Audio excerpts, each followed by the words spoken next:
Living on the current maximum SSI payment makes covering rent and groceries nearly impossible.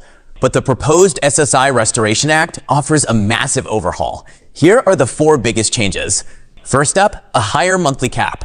The maximum individual payment would jump by over $330. That brings the new ceiling to $1,330 a month, helping better cover basic survival costs.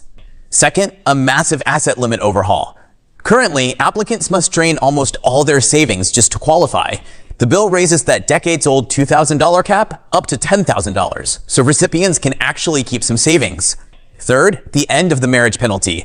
Right now, 2 SSI recipients who marry actually see their combined benefits shrink. The proposal fixes this, ensuring married couples receive exactly double the individual rate, roughly $2,660 a month.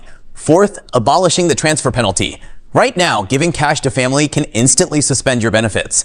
The bill scraps this rule entirely, removing a major trap for recipients managing their day-to-day cash. Ultimately, this bill stops punishing marriage and savings, letting recipients build a real safety net.